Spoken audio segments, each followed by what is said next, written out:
Hello मेरे प्यारे भाइयों, कैसे हैं आप सभी लोग। स्वागत है आप सबका आपके अपने YouTube channel maths with Ashok में। तो आज हम लोग अपने मेंसुरेशन कंप्लीट सीरीज़ में क्वाड्रिलेटरल का पार्ट थर्ड करेंगे। शायद पार्ट थर्ड या पार्ट फोर्थ होगा, जो भी होगा।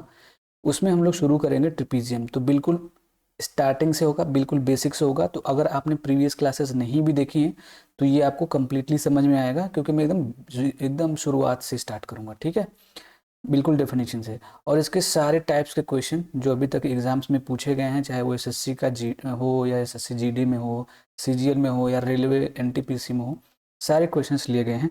तो चलिए वन बाय वन करके एक एक क्वेश्चंस को आराम से डिस्कस करते हैं, एक एक कॉन्सेप्ट्स को। तो आपको बस इतना करना है, इस स्लाइड को देख के आप इसको जज मत करिएगा, क्योंकि आगे बहुत सारे ऐसे स्लाइड्स हैं जिसमें सारे कॉन्सेप्ट्स आपको दिए गए हैं। ठीक है, बाकायदे लिख के नोट्स बना के। तो जितने भी कॉन्सेप्ट्स अभी तक इसमें आए हैं, ठीक है, वो हम आज करेंगे। और अगर हमारे पास टाइम बचता है एक्स्ट्रा, तो फिर हम उसको आगे जो है अपना सेक्शनल एरिया वाला, ठीक है, जो इसके पहले हम लोग कर रहे थे ना, रेक्टेंगल और स्क्वायर का जो रास्ते वाला होता है ना, कि बीच में से रास्ता चला गया, ठीक है, वो सारे क्वेश्चंस कर लेंगे आज के ही क्लास में। अगर टाइम बचेगा तो, नहीं बचेगा तो एक क्लास और लग जाएगी, कोई बात नहीं। तो ऐसे ऐसे करके हम लोग अपना शुरू करेंगे। तो चलिए शुरू करते हैं। तो पहले अगर हम शुरुआत करें तो अगर ट्रिपीजियम होता क्या है, if somebody ask you what is trapezium, what does it mean by trapezium, तो बेसिक डेफिनेशन ही होता है इसका। क्या होता है भाई डेफिनेशन, आप समझो कि डेफिनेशन क्या होता है। अ quadrilateral with one pair of parallel sides, कि भैया एक पेयर ऑफ पैरेलल साइड्स होगा। इसका मतलब होगा कि एक ऐसा पेयर होगा, एक ऐसा युग्म होगा, एक ऐसा जोड़ा होगा साइड्स का जो पैरेलल होगा। जैसे यहाँ पे ये वाला, ये साइड आपस में, सॉरी एक्सक्यूज मी, ये क्या होगा मेरे भाई, ये पैरेलल होंगे। ठीक है, खाना खाने के बाद आज पहली बार वीडियो बना रहा हूँ, इसलिए थोड़ा सा बॉपिंग होगी, तो I am sorry for that.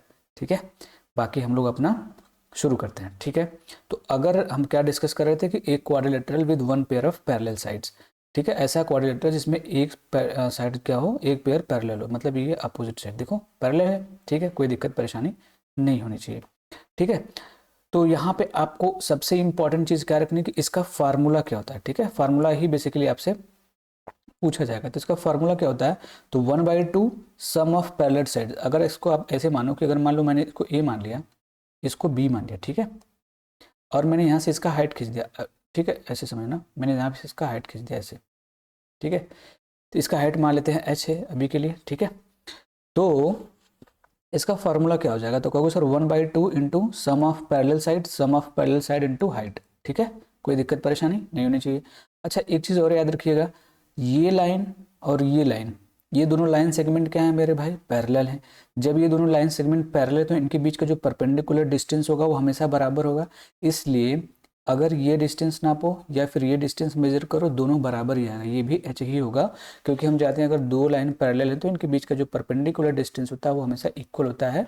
This is also the definition of parallel lines. ठीक है, कोई दिक्कत परेशानी नहीं होना चाहिए मेरे भाई। तो ये सारी चीज़ें आपको लिख के आ गई, ये क्लियर है, कोई दिक्कत नहीं होना चाहिए। आगे बढ़ते हैं। अब एक और इसमें टाइप होता है ट्रिपीजियम में, आइसोसेलेस ट्रिपीजियम। आइसोसेलेस ट्रिपीजियम बिल्कुल ट्रिपीजियम ही होता है, मतलब उसी का टाइप है तो ट्रिपीजियम तो होगा ही। लेकिन इसमें होता क्या है ना कि ये दो साइड जो नॉन पैरेलल साइड्स होती हैं ये आपस में इक्वल हो जाती हैं। क्या हो जाती है मेरे भैया, इक्वल हो जाती हैं। इक्वल होने का मतलब ये भी साइड इक्वल होगा और ये भी साइड इक्वल होगा। जब ये दोनों साइड आपस में इक्वल होंगे तो इसका मतलब, अगर मैं इसका नाम दे दूँ ए बी सी और डी, तो जो एंगल ए होगा ना, एंगल बी के इक्वल हो जाएगा, और एंगल जो सी होगा ना वो एंगल डी के इक्वल हो जाएगा। ठीक है, ये आपस में इक्वल होते हैं। एक चीज़ तो ये होगी। दूसरी चीज़ ये होगी कि इसके जो आपस में विकर्ण होते हैं, ठीक है, आप या तो विकर्ण कह लो या फिर आप इसको क्या कह लो मेरे भाई, डायगोनल कह लो इंग्लिश में। ठीक है, यहाँ पे ऐसे समझो। ठीक है, ये क्या होते हैं, आपस में इक्वल होते हैं, कोई दिक्कत नहीं। ठीक है, इसके मतलब यहाँ पे डायगोनल्स भी इक्वल होते हैं, मतलब A C and B D equal हो जाएंगे, और angle A equal to angle B, angle C equal to angle D होता है। और अगर आप यहाँ पे एक सरकम सर्किल बना दोगे कुछ इस तरीके से, ठीक है, कुछ इस तरीके से अगर आपने सरकम सर्किल बना दिया मेरे भाई, ये थोड़ा सा अच्छा से बन नहीं रहा है लेकिन मैं आपको समझाने की कोशिश कर रहा हूँ बस। ऐसे सरकम सर्किल बना दोगे ना तो एक साइक्लिक क्वाड्रिलेटरल बनता है। साइक्लिक क्वाड्रिलेटरल क्या होता है आप लोगों को अच्छे से पता होगा, ठीक है, इसमें अपोजिट साइड का सम कितना होता है, 180 डिग्री होता है। ठीक है, कोई दिक्कत परेशानी नहीं होनी चाहिए, यहाँ तक तो आपको दिक्कत नहीं होनी चाहिए। आगे बढ़ते, इसका मतलब इसको अगर इसको जोड़ोगे तो 180 डिग्री होगा। ये हो गया, ठीक है। ये हो गया आपका आइसोसेलेस ट्रायंगल। तो when non parallel sides are equal, जब non parallel sides are equal हो। अब इसमें एक चीज़ और याद रखना है कि जैसे मैं यहाँ पे एक फिगर बना रहा हूँ, आपको ध्यान से समझिएगा। अगर मैंने ये बना दिया कि ये मैं मान रहा हूँ कि ये आपका क्या है, तो आप बोलोगे सर ये आपका आइसोसेलेस ट्रिपीजियम है, ठीक है। तो अगर मैं यहाँ से खींचूँ तो ये भी हाइट उतनी जितनी होगी उतनी ये भी हाइट होगी। बताइए आप, ये भी h होगा, ये भी h होगा। ध्यान क्या रखना है मेरे भाई, अगर आप समझो, एक बात समझना कि अगर मैं इसको यहाँ से यहाँ तक पूरा 20 मान लूँ, अगर इसको मैंने यहाँ से यहाँ तक 10 मान लूँ, तो ये भी तो यहाँ से यहाँ तक 10 होगा, ठीक है। ये जो ट्रायंगल बन रहा है, ये जो ट्रायंगल बन रहा है, ये दोनों ट्रायंगल आइसोसेलेस ट्रिपीजियम की बात कर रहा हूँ मैं, आइसोसेलेस ट्रिपीजियम में ये जो दोनों ट्रायंगल होते हैं ना, ये क्या होते हैं, एक दूसरे के कॉन्ग्रुएंट होते हैं। क्या होते हैं मेरे भैया, कॉन्ग्रुएंट होते हैं। कॉन्ग्रुएंसी का प्रॉपर्टी आप लगा के चेक कर सकते हो, ठीक है। ये कॉन्ग्रुएंट होते हैं, इसका मतलब इसका एरिया और इसका एरिया बिल्कुल सेम होगा, और ये जो करस्पॉन्डिंग साइड होंगी, ठीक है, जो करस्पॉन्डिंग मतलब जो सापेक्षिक साइड होंगी वो आपस में इक्वल होंगी, मतलब ये भी इक्वल होगा, ये भी इक्वल होगा। अच्छा, अगर आपसे कोई पूछे कि ये 10 था, ये पूरा 20 था, तो ये कितना होगा, कहोगे सर यहाँ से यहाँ तो ये 10 ही बचा है, 10 बच गया और, तो ये 5 में और ये 5 हो जाएगा, ठीक है। ये बात आपको याद रखनी है, ठीक है। कोई दिक्कत परेशानी नहीं होनी चाहिए मेरे भैया, ठीक है। ये बात तो, ये प्रॉपर्टी आपको यहाँ पे लिख के दी गई है, आप इसको बिल्कुल पढ़िएगा, ठीक है। आपके नोट्स के लिए लास्ट टाइम रिवीजन के लिए मैं आपको ये टेलीग्राम चैनल पे दे दूंगा। नेक्स्ट क्या है भाई, केस 1 इसका देखो। अब जब हमको एरिया और ये निकालना पड़ेगा ना, एरिया निकालना पड़ेगा तो कैसे निकालोगे, तो व्हेन 4 साइड्स आर गिवन, अगर चारों साइड दे रखी है, मान लो कोई भी है फिगर, ठीक है, कोई भी है, तो चारों साइड दे रखी है। जैसे मैं इसको ए मान लूँ, इसको बी मान लूँ, इसको सी मैंने मान लिया और इसको डी मान लिया। अब मुझे इसका एरिया बताना है, इसमें हाइट नहीं दे रखी है, तो मैं क्या करूँगा, draw parallel line to the non parallel sides. तो या फिर यहाँ से ऐसे खींचो, ऐसे खींचने, देखो एक पैरेललोग्राम बनाना है, तो ये पैरेलल है, इसके पैरेलल लाइन ऐसे खींच दो और इसको मिलाओ। लेकिन मैं कहूँगा कि ये मेथड मत लगाना, इसको भूल जाना पड़ेगा। तो अगर आप ध्यान से देखोगे ना, तो ये एक क्या बन गया मेरे भैया, तो बोलोगे सर ये एक बन गया आपका पैरेललोग्राम। लेकिन मैं कहूँगा ये सब करने की जरूरत नहीं है आपको, ये क्वेश्चन के माध्यम से मैं आपको अच्छे से समझा दूंगा, ठीक है। ये सब करने के बाद आपको क्या करना है, एरिया निकालना पड़ेगा। हालांकि आपको अगर नहीं समझ में आ रहा है तो बस थोड़ा देर वेट कर लीजिए, ये आपको बिल्कुल क्लियर हो जाएगा कि इसको कैसे करना है। ये नहीं भी जानते रहेंगे तो आप कर ले जाएंगे, ठीक है। कोई दिक्कत परेशानी नहीं है, वो कर लेंगे हम लोग, ठीक है। चलो आगे बढ़ते हैं, ये देखते हैं, ये जो कि बहुत ही इंपॉर्टेंट है, ठीक है। ये जो है ना ज़्यादा इंपॉर्टेंट है, इसको आप ध्यान से समझिएगा कि मिड पॉइंट्स ऑफ डायगोनल क्या होता है। जैसे सपोज करो ये अपना ट्रिपीजियम हो गया, ठीक है मेरे भाई, ट्रिपीजियम हो गया, ये इसके डायगोनल्स हो गए। अब इस डायगोनल से कुछ मिड पॉइंट्स होंगे, मैं माना कि ये जो डायगोनल इसका मिड पॉइंट ये है, ये जो डायगोनल इसका मिड पॉइंट ये है। मैं मान ले रहा हूँ कि ये जो साइड यहाँ से यहाँ तक ये ए है, एक सेकंड रुक जाइएगा थोड़ा सा, ठीक है। और ये जो मैं इसको मान रहा हूँ, ये यहाँ से यहाँ तक क्या है मेरे भाई, बी है। यहाँ तक बात क्लियर है। तो अगर आपसे कोई पूछे कि मैं इसका नाम दे दूँ A B C and D, और डायगोनल्स के मिड पॉइंट को जो मिलाने वाली लाइन सेगमेंट, अगर आपको इसको मैं नाम दे दूँ पी क्यू, और आपसे कोई पूछे कि बताओ इस पी क्यू की लेंथ क्या होगी, इस पी क्यू की लेंथ क्या होगी, तो सीधे पी क्यू की लेंथ निकालना पड़ेगा आपको। तो क्या करोगे, ये जो होगा ना A1 मतलब A माइनस बी, ये जो साइड है, जो दोनों पैरेलल साइड्स हैं, इनका डिफरेंस लेके उसका आधा कर देना है, यही इसका आंसर होगा। कहोगे सर इसका प्रूफ बताइए, आप कहाँ से लेके आ रहे हैं इसको, तो मैं कहूँगा सर प्रूफ बताने में आपका बहुत टाइम जाएगा, तो बस अभी के लिए इतना याद रख लीजिए, मैं किसी वीडियो में, पर्टिकुलर वीडियो में सारे कॉन्सेप्ट्स का प्रूफ आपको दे दूंगा, ठीक है। हालांकि अगर आप ध्यान से देखो तो ये आराम से प्रूफ करने लायक है, मिड पॉइंट थ्योरम का यूज़ करके कर सकते हो, ठीक है। कोई दिक्कत परेशानी नहीं होनी चाहिए। तो यहाँ पे एज ए एग्जाम्पल मैंने दे दिया है रिवीजन के लिए आपको, ये सब आप अपना पढ़ लीजिएगा, ठीक है। अच्छा, कभी कभी क्वेश्चन में क्या जाता है कि कभी कभी कन्फ्यूज हो जाते हैं बच्चे की, don't confuse with median the line joining mid points of non parallel sides. तो जो नॉन पैरेलल साइड्स होती है ना, देखो अब यहीं पे अगर मैं ऐसे बोल दूं, एक ऐसे पैरेललोग्राम हो गया, ठीक है, ऐसे, इसमें कन्फ्यूजन हो जाता है बच्चों को। मैं कहूँ कि इसका मिड पॉइंट और इसका मिड पॉइंट ये है, तो ये अगर आपसे कोई पूछेगा, ये वाली लाइन, इसको मैंने पी क्यू दे दिया या फिर आर एस दे दिया, तो इस केस में यहाँ पे ए बी सी डी दे दो, कुछ भी दे दो, ये ए और बी मान लो, ठीक है, कुछ बात। अगर आर एस यहाँ पे, अगर आपसे आर एस पूछेगा तो यहाँ पे हो जाएगा 1/2, इनका सम हो जाता है, तो यहाँ पे बच्चों को कन्फ्यूजन हो जाती है। कई बार स्टूडेंट्स, ठीक है, गेट कन्फ्यूज्ड है कि भैया यहाँ भी सेम उनको दिख जाता है, यहाँ भी सेम दिख जाता है। तो बस आपको याद रखना है कि इसको नॉन पैरेलल साइड्स के मिड पॉइंट के साथ कंफ्यूज मत करना, ये डायगोनल्स के मिड पॉइंट है और ये नॉन पैरेलल साइड्स के मिड पॉइंट है। Are you getting my point? I hope you have understood this concept, ठीक है। Next question, next concept discuss करते हैं, आगे बढ़ते हैं। ये आपको समझ में आया होगा, ठीक है। यहाँ पे एग्जाम्पल दे रखा है, अभी क्वेश्चन हम इस पे करेंगे, ठीक है। केस 3 क्या है मेरे भाई? केस 3 है कि डायगोनल इंटरसेक्टिंग एरियाज। अब ये बहुत ही इंपॉर्टेंट है, क्योंकि अगर आप इसका क्वेश्चन देखेंगे तो आपको हवा नहीं लगेगा, समझ में नहीं आएगा। अगर आप इसको नहीं पढ़े रहेंगे तो इसका क्वेश्चन देख कर आप डर जाएंगे। लेकिन देखोगे ना, अगर आप, मैं इसको पढ़ने के बाद ये कॉन्सेप्ट मैं बता दूंगा, उसके बाद आप इसको 2 सेकंड में कर ले जाओगे। लिटरली बता रहा हूँ मैं, 2 सेकंड में कर ले जाओगे। देखना कैसे। क्वेश्चन क्या कह रहा है कि देखो, इफ डायगोनल्स इंटरसेक्ट एट ओ, मान लेते हैं ये जो दोनों डायगोनल है ये ओ पे एक दूसरे को कट करते हैं, ठीक है। ओ पे मान लेता है मैंने, कट कर रहे हैं, ठीक है। Triangles and areas of triangle found by parallel sides. देखो जो पैरेलल साइड जो बना रहे हैं, एक ये साइड, एक ये साइड, मुझे चेंज कर लेने दो मेरे भाई, एक सेकंड रुक जाओ, ठीक है। मैं कह रहा हूँ कि ये जो पैरेलल साइड है ये वाली साइड, और जो ये वाली साइड है, ये 2 ट्राइंगल बना रही हैं, एक ये ट्राइंगल, ये ट्राइंगल, इनका एरिया आपको दे रखा है A1 और A2, ठीक है। यहाँ तक कोई दिक्कत नहीं है। तो यहाँ आपसे पूछ लेगा कि इन दोनों का एरिया दे रखा है, अब बताइए टोटल एरिया क्या होता है। टोटल एरिया इस क्वाड्रिलेटरल का पूछ देगा, ठीक है। समझ में आ रहा है कि मान लो एक ट्रिपीजियम है, ट्रिपीजियम में 2 डायगोनल्स एक दूसरे को इंटरसेक्ट कर रही हैं, कोई भी डायगोनल हो, किसी भी टाइप का हो, तो जो पैरेलल साइड्स है ना, जो ट्रायंगल बना रही है, ये ट्रायंगल और ये ट्रायंगल, इनका एरिया दे रखा होगा आपको। आपसे पूछ देगा कि टोटल ट्रिपीजियम का एरिया बताइए। कैसे बताओगे आप? बड़ा आसान है, यहाँ से आता है। तो उससे जानने से पहले आप ये जान लो ना, ये जान लो कि ये जो नॉन पैरेलल साइड्स जो एरिया बनाती हैं, जिसे समझो, याद रखना, ये बात भूलना नहीं है, दिस इज़ वेरी इंपॉर्टेंट, ठीक है। ये ट्रायंगल और ये ट्रायंगल दोनों इक्वल होंगे, चाहे वो कोई भी ट्रिपीजियम है, चाहे वो आइसोसेलेस ट्रिपीजियम हो, चाहे कोई रैंडम ट्रिपीजियम हो, ये वाला ट्रायंगल और ये वाला ट्रायंगल आपस में इक्वल होंगे। मतलब मैं इस ट्रायंगल की बात करूँ, यहाँ से यहाँ ये जो ट्रायंगल बन रहा है मेरे भाई, और ये जो ट्रायंगल बन रहा है, ठीक है, ये जो ट्रायंगल होते हैं एक दूसरे का हमेशा हर एक केस में क्या होंगे? कॉन्ग्रुएंट होंगे। और वो कितना होंगे? तो ये नॉन पैरेलल साइड के द्वारा बनाया जा रहा है, तो इसका जो एरिया निकालोगे ना, तो ये हो जाएगा √A1 इंटू A2। याद रहेगा, ये भी कितना हो जाएगा? सेम हो जाएगा। समझ में आ रहा है? तो यहीं से इसका प्रूफ निकलता है, यहीं से इसका क्या निकलता है? प्रूफ निकलता है। इसका मतलब हो गया कि ये A1 हो गया, ये A2 हो गया, ये इतना हो गया। तो अगर मुझे टोटल एरिया चाहिए तो मैं क्या कहूँगा? कहोगे sir A1 plus A2 plus, अब यहाँ पे √A1 इंटू A2, यहाँ भी √A1 इंटू A2, तो मिलकर कितना हो जाएगा? 2 √A1 इंटू A2। ये बात क्लियर है कि नहीं क्लियर? बताओ। सबको ऐड करोगे तो A1 प्लस A2 ये हो जाएगा। एक बार यहाँ पे है, एक बार यहाँ पे भी उतना होगा, 2 बार होगा तो 2 से मल्टीप्लाई। क्या मैं इसको ऐसे लिख सकता हूँ √A1 का स्क्वायर? बोलोगे यस सर। क्या मैं इसको लिख सकता हूँ √A2 का स्क्वायर? बोलोगे बिल्कुल। तो ये हो जाएगा 2 इंटू √A1 इंटू A2। कोई दिक्कत परेशानी? ये मैं एरिया की बात कर रहा हूँ, टोटल एरिया की, ठीक है, टोटल एरिया की बात, ठीक है। अब देखो ये हो गया A² प्लस B² प्लस 2 भी दिख रहा है, बस हो गया।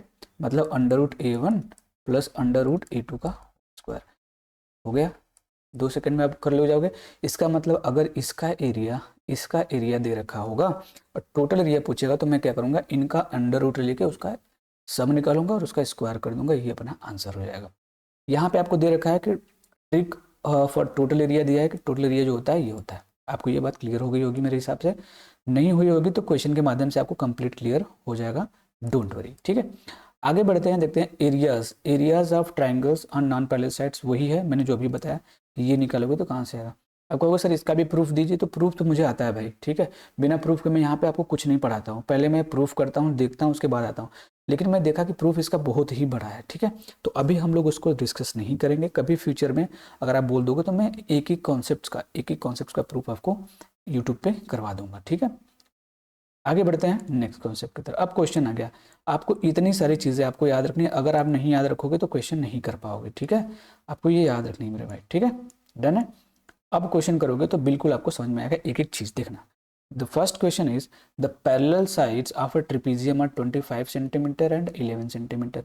कि भाई 25 सेंटीमीटर और 11 centimetre, while its non parallel sides are 15 centimetre and 13 centimetre. समझ में आ रहा है? पैरेलल साइड्स और नॉन पैरेलल साइड्स दे रखी हैं, चारों साइड से देखिए। तो मैं एक बार फिगर बना को आपको अच्छे से एकदम समझा दे रहा हूँ, बाकी उसके बाद आपकी मर्जी। देखना, मैं कह रहा हूँ कि देखो समझो आप क्या कर रहा है कि जो पहले साइड से वो 11 है और इतना है, तो मैं ऊपर 11 बना ले रहा हूँ, नीचे 25। क्यों? मुझे ये बनाने में आसानी लगता है, ठीक है। तो मैंने इसको ऐसे मिलाया, ठीक, ऐसे समझना। फिगर तो ऐसे हाथ से ड्रा नहीं हो पाता अच्छे से, लेकिन आप लोग समझदार हो, समझ जाएंगे, ठीक है। तो जिसको बिल्कुल नहीं आता ट्रेपीजियम, इसके बाद वो ट्रेपीजियम को एकदम मास्टर हो जाएगा। देखना आप, देखना मैं कह रहा हूँ कि ये 11 है और ये कितना हो गया मेरे भाई 25 हो गया। यहाँ तक कोई दिक्कत नहीं है, ठीक है। अभी मैंने बताया कि अगर मैं यहाँ से हाइट खींच दूँ तो ये जो हाइट होगा और ये जो हाइट होगा ये दोनों आपस में बराबर होंगे, ठीक है। ये भी एच होगा और ये भी एच होगा, कोई दिक्कत नहीं। लेकिन इस केस में अगर आप देखो ना तो जो नॉन पैरेलल साइड्स है वो दे रखी है 15 सेंटीमीटर है, मान लो ये बड़ा वाला 15 लग रहा है और ये 13 सेंटीमीटर है, ठीक है। अब कन्फ्यूजन क्या होगा, आपने बताया था सर, आपने सर बताया था कि ये दोनों ट्रायंगल है आपस में इक्वल होते हैं, कॉन्ग्रुएंट होते हैं, लेकिन मैंने इसके लिए नहीं बताया था। मैंने बताया था आइसोसेलेस ट्रायंगल के लिए, and this is not an isosceles trapezium. क्यों? क्योंकि जो इसकी नॉन पैरेलल साइड्स है ये इक्वल नहीं है। अगर ये इक्वल होती तो मैं इसको आइसोसेलेस ट्रेपीजियम मान लेता। बस अब हो गया सवाल, बस वैल्यू पुटिंग करनी है, ठीक है। कोई दिक्कत परेशानी नहीं है। यहाँ पे गेस करना पड़ेगा आपको। क्या देखो, अगर ये 11 है तो ये भी 11 हो जाएगा यहाँ से यहाँ तक, ये बात तो क्लियर ही है। तो अगर यहाँ से यहाँ तक 11 हो गया, टोटल 25 था, तो बचा कितना? तो बोलोगे सर बचेगा कितना? 11 मतलब 14 बच जाएगा। 14 अभी आपके पास बचा हुआ है, ठीक है। 14 कितना बचा है मेरा भाई? 14। अब इस 14 को यहाँ पे और यहाँ पे डिस्ट्रीब्यूट करना है, कैसे करोगे? तो मैं देख रहा हूँ कि क्या मैं कोई ट्रिपीजियम बना सकता हूँ? तो कहोगे सर यहाँ पे 15 है, एक बार मैं गेस करता हूँ तो 15 किसके किसके पास आ सकता है? तो कहोगे सर अगर मैं 15 ले रहा हूँ ना तो 3 4 5 के साथ 15 आ सकता है, ठीक है। ध्यान से समझिएगा, एक सेकेंड। 3 4 5 के साथ 15 आ सकता है, ठीक है। जैसे मान लो ये 15, अगर मैं इसको 15 लिख दूँ तो 3 से मल्टीप्लाई करना पड़ेगा, तो यहाँ पे 12 हो जाएगा और यहाँ पे कितना हो जाएगा? 9 हो जाएगा। समझ में आ रहा है? देखो 3 4 5 ट्रिपीजियम होता है क्योंकि ये एक ट्रायंगल है ना, ये हाइट है। तो मैं इसको गेस कर रहा हूँ, दिमाग लगा रहा हूँ कि क्या ये एक राइट एंगल ट्रायंगल या पाइथागोरियन ट्रिपलेट को फॉलो कर रहा है। करेगा तो अपना इजी हो जाएगा क्वेश्चन, मुझे सॉल्व करने की जरूरत ही नहीं पड़ेगी और करेगा ही। तो ये 15 है। अगर ये 15 मैं मान लूँ कि ये ट्रिपीजियम को फॉलो कर रहा है, तो मैं अगर यहाँ पे इसको 15 मान रहा हूँ, ठीक है। और 12 इसमें से इसको मैंने दे दिया 9 दे दिया, समझ लो 9 दे दिया। अगर मैं इसको 9 दे दूंगा तो ये कितना बचेगा? 9 दे दूंगा तो ये कितना बच जाएगा? 5। बताओ, 5 यहाँ दे दूंगा तो 13 5 12 बन जाएगा। बन जाएगा, बिल्कुल बन जाएगा, यही बन रहा था। समझ में आ रहा है? यही बन रहा था। तो अगर मैं इसको देखो 14 को 9 और 5 में ब्रेक कर सकता हूँ, कर दो। मैंने 9 को यहाँ पे दे दिया, दे दूँ, कोई दिक्कत परेशानी नहीं। और 5 को यहाँ पे दे दिया, दे दिया। अब मैं चेक कर रहा हूँ क्या ये इसके साथ कोई ट्रिपलेट बना रहा है। तो देखो 9 12 15 ट्रिपलेट होता है। नहीं पढ़े हो ट्रिपलेट तो ट्रिग्नोमेट्री पूरा कंप्लीट पढ़ा रखा है, प्लेलिस्ट पे विजिट करके उसको देख सकते हैं आप। अगर आप देखो तो 9 15, तो इसका मतलब इसके हिसाब से तो ये कितना हो जाना चाहिए? तो कहोगे सर ये तो 12 हो जाना चाहिए। क्या यहाँ पे होता है ये ट्रिपलेट बना रहा है? कहोगे बिल्कुल सर, 5 12 13 होता है। 5 12 13 होता है, 13 दे रखा है, 5 हो गया तो ये कितना हो जाएगा? 12। कहोगे सर यहाँ भी 12 आ गया, यहाँ भी 12 हो गया, सेटिस्फाइड हो गया। इसका मतलब ये हो गया कि हाइट अगर बराबर हो गई, सेटिस्फाई हो गया, तो हो ना हो ये 5 ही होगा और ये 6 ही होगा, ठीक है। बस हो गया क्वेश्चन। अब सॉल्व कर देते हैं इसको। मिल गया हाइट भैया, इसका इसका क्षेत्रफल बताना था, तो क्षेत्रफल क्या हो जाएगा? 1/2 सम ऑफ पैरेलल साइड, मतलब 25 और 11 का सम हो जाएगा 36, और हाइट कितनी आ गई? 12। इसको काट दोगे 6 बार में, 36 छः का कितना हो जाएगा? 216। यही आपका आंसर हो जाएगा। हो गया ना? बताइए, इजी था क्वेश्चन। एक्सक्यूज मी, आज बर्फिंग काफ़ी ज़्यादा हो रही ना, जैसे वैसे मैंने आज खाना भी नहीं खाया, फिर भी I don't know why it is happening. देखो भैया next question, the parallel sides of a trapezium are 20 centimetre and 10 centimetre. Parallel sides दे रखी हैं, कोई दिक्कत परेशानी नहीं, निकाल लेते हैं पैरेलल साइड्स में। And its non parallel sides are, अब दोनों इक्वल गए हैं 13 सेंटीमीटर के, दोनों 13 सेंटीमीटर के इक्वल। अब फटाक से बनाओ, अब आप आराम से कर ले जाओगे, आराम से कर ले जाओगे, जल्दी जल्दी से। देखो एक दो क्वेश्चन आप ऐसे फिगर बना कर ड्रॉ कर सकते हो, लेकिन उसके बाद मन में करने लगना। ये भी 13 है, ये भी 13 है, और ये आपका कितना था? 10 था, और मैंने इसको 20 मान लिया, सॉरी, ठीक है। यहाँ से यहाँ तक अगर मैं यहाँ से इसको खींचूंगा, इसको यहाँ से खींचूंगा, तो ये भी 10 हो जाएगा। तो बचा टोटल 20 था, यहाँ से यहाँ तक 10 हो गया, तो फिर 10 बच गया ना, तो 5 इसको दे दो, 5 इसको दे दो। कहोगे सर ऐसा क्यों कर दिया? क्योंकि ये आइसोसेलेस था, क्योंकि ये जो नॉन पैरेलल साइड से दोनों 13 थी इक्वल के, ठीक है। तो ये आइसोसेलेस हो गया। अब इसको कैसे करोगे? जल्दी से देखो, आराम से हो जाएगा। ये अगर 13 है 5 है तो ये 12, अभी मैंने पढ़ा। ये भी 13 है 5 है तो ये 12, हो गया खत्म।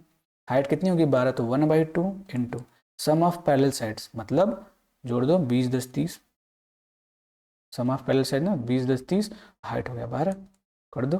तो कितना हो जाएगा भाई? कहोगे 6 बार में 6 3 18 180, 180 सेंटीमीटर स्क्वायर इसका आंसर हो जाएगा। ऐसे आपको पेपर में करना है, ठीक है। नेक्स्ट क्वेश्चन देखते हैं। नेक्स्ट क्वेश्चन क्या कह रहा है मेरे भाई, देखो आप, नेक्स्ट क्वेश्चन कह रहा है कि in a trapezium A B C D, A B parallel to D C, कोई भी एक trapezium A B C D है, ए बी जो सी डी के पैरेलल है, ठीक है। देखना, ये मैंने सी डी खींच दिया और यहाँ पे मैंने ए बी खींच दिया और मैं इसको मिला दूंगा कट से, ठीक है, कोई दिक्कत नहीं। ये 6 सेंटीमीटर है, ठीक है, ये 18 सेंटीमीटर है। Find the length of the line segment joining the mid points of the diagonals A C and B D, नाम दे दो इसका ए बी सी डी, ठीक है। अब इसके डायगोनल्स को मिलाओ। वैसे आप समझ गए होगे अब तक, मुझे लगता है ये क्या पूछना चाह रहा है। तो डायगोनल्स का मिड पॉइंट है पी क्यू, मान लो इसको, इसकी लेंथ बतानी है। बताओ कितना आसान क्वेश्चन है। मैंने अभी थोड़ी देर पहले आपको इंट्रोड्यूस किया था ना इसके बारे में। बताओ, कहोगे सर 1/2 और क्या हो जाएगा इनका डिफरेंस, जो पैरेलल साइड्स होते हैं इनका डिफरेंस। तो 18 माइनस 6, 18 में से 6 जाएगा 12, 12 का आधा कितना हो जाएगा मेरे भाई 6, कितना हो जाएगा 6 सेंटीमीटर। यही इसका आंसर हो जाएगा, ठीक है, कोई दिक्कत नहीं होनी चाहिए। आगे बढ़ते हैं, हम जल्दी जल्दी क्वेश्चन को सॉल्व करेंगे। नेक्स्ट क्वेश्चन कह रहा है कि एक समलंब के विकर्णों के मध्य बिंदु को मिलाने वाली रेखा, देखो वही the length of the line joining the mid points of the diagonals, diagonals के मिड पॉइंट्स को ज्वाइन करने वाली लेंथ दे रखी है आपको 3 सेंटीमीटर, 3 सेंटीमीटर दे रखी है, रख दो। ये क्या होती है 1/2 पैरेलल साइड की इक्वल होती है। द लॉन्गर साइड मतलब बड़ी वाली साइड दे रखी है, छोटी वाली साइड आपसे पूछी है शॉर्टर वाली, तो उसको एक्स मान लूंगा, ठीक है। वही फार्मूला लगा दिया मैंने, 3 दूनी 6 हो जाएगा 6, और इधर बचेगा 15 माइनस एक्स, 15 देखो एक्स को उधर ले जाओ 6 की इधर, तो 15 में से 6 जाएगा कितना बचेगा मेरे भाई 9, यही आंसर हो जाएगा, ठीक है, यही आपका आंसर हो जाएगा, ठीक। डन है, कोई दिक्कत बताइए, पसंद आ रहा है, मजा आ रहा है कि नहीं। नेक्स्ट देखते हैं। नेक्स्ट क्वेश्चन कर रहा है कि the diagonals of trapezium intersect at O, समझिएगा ओ पे कट कर रहे हैं। If the area of the triangle formed by the small parallel sides is 16 centimetre, मतलब जो छोटी वाली होगी, मान लीजिए छोटी वाली ऊपर है वो 16 है, मैं फिगर बना ही दे रहा हूँ आपको, ठीक है, ठीक है, ध्यान से समझिएगा। तो अगर मैं इसको यहाँ से मिला दूँ, इसको यहाँ से ऐसे मिला दूँ, मैं इसके डायगोनल को खींच दे रहा हूँ, ठीक है, इसके डायगोनल को मैंने यहाँ से यहाँ खींच दिया, तो ये जो जहाँ पे कट कर रहे हैं, ठीक है, ओ पे कट कर रहे हैं, ध्यान से समझिएगा। तो जो छोटा वाला पैरेलल साइड है ना, वो कितना एरिया बना रहा है 16, ये 16 बना रहा है। और जो बड़ा वाला है the triangle formed by the larger parallel side is, इसका एरिया दे रखा है आपको 25। पूछा है the find the total area of the trapezium, कितना आसान है बताओ। टोटल एरिया का फॉर्मूला मैंने बताया अभी थोड़ी देर पहले, तो कहोगे सर आपने बताया था 2 सेकेंड वाला, क्या हो जाएगा, तो बोलोगे अंडर रूट में A1 प्लस अंडर रूट में A2 का होल स्क्वायर, ठीक है, रख दो वैल्यू। तो 25 अंडर रूट में 25 प्लस अंडर रूट में 16, इसका होल स्क्वायर कर दोगे आप, 25 का 5 हो जाएगा, 16 का 4 हो जाएगा, इसका होल स्क्वायर 5 4 9, 9 का स्क्वायर 81, बताओ 81 इसका आंसर हो जाएगा। क्या इसको करने में कोई दिक्कत हुई आपको, नहीं होनी चाहिए, क्योंकि है क्वेश्चन बड़ा ही ईजी, ठीक है। अगला क्वेश्चन देखते हैं। ये क्वेश्चन आपके लिए होमवर्क है, आप लोग खुद से करोगे इसको, क्योंकि बहुत ही आसान है, बहुत ही आसान है, ठीक है, बहुत ही आसान है। क्यों, मैं बता ही दूँ, अलग टाइप का है, बता देता हूँ। नहीं देखो, A B C D is a trapezium where A B parallel to C D and diagonal intersect at the area A O B 64 है, सी ओ डी 121 है। इसका मतलब इसमें सी डी बड़ा होगा। कैसे पता सी डी बड़ा होगा, क्योंकि सी डी वाला जो है ना वो एरिया बड़ा है, तो मैं सी डी को नीचे खींच ले रहा हूँ इस बार, ठीक है, ये आपको दिमाग लगाना है, ऐसे समझ, ठीक। तो मैंने लिखा इसको ए बी सी डी, मैं आपको बस बता रहा हूँ, समझना है आपको, इसका डायगोनल खींच देना आप, ठीक है, डायगोनल खींच दिया मैंने, प्रेम से बोलो जय माता दी, ठीक है। अब कह रहे हैं यहाँ पे ओ पे कट कर रहा था, कोई बात नहीं, कट कर रहा है, करने दो भाई, कट करके मेरा क्या कर लेगा। अब देखो कह रहा है कि जो triangle area of triangle A O B ये कितना दे रखा है 64, ठीक है, और triangle of C O D कितना दे रखा है 121। बताओ, पूछा है ट्रायंगल ए ओ डी इसका एरिया पूछा है, तो इसका एरिया सेम ही होता है, पता है ना, इसका एरिया क्या हो जाएगा under root A1 into A2, ठीक है, ये होता है अंडर रूट, मतलब 64 इंटू 121, 64 का स्क्वायर रूट निकालोगे तो कितना हो जाएगा 8, 121 का 11, 11 बट्टे 88, यही इसका आंसर हो जाएगा, है ना भाई, समझ में आया होगा, मजा आया होगा। नेक्स्ट क्वेश्चन बढ़ते हैं, ठीक है, नहीं समझ में आएगा तो कमेंट जरूर करिएगा, ठीक है मेरे भाई। अब देखना नेक्स्ट क्वेश्चन है, बहुत अच्छा क्वेश्चन है, पूछा गया क्वेश्चन है। In trapezium A B C D, A B parallel to C D, यहाँ पे फिगर बनाना ही पड़ेगा, नहीं भी बनाओगे तो आपको समझ में आएगा, मैं एक बार बना के दिखा देता हूँ, ठीक है।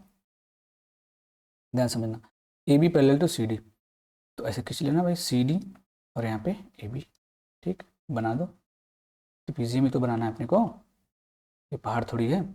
A B C and D, ये दे रखा है आपको। कह रहा है कि जो ए बी है ना, ए बी जो है वो सी डी का 3 गुना है, सी डी का सॉरी, यानी अगर मैं ए बी से सी डी का रेशियो निकालूं तो क्या हो जाएगा, 3/1 बच जाएगा। ठीक है, ये तो बात क्लियर है।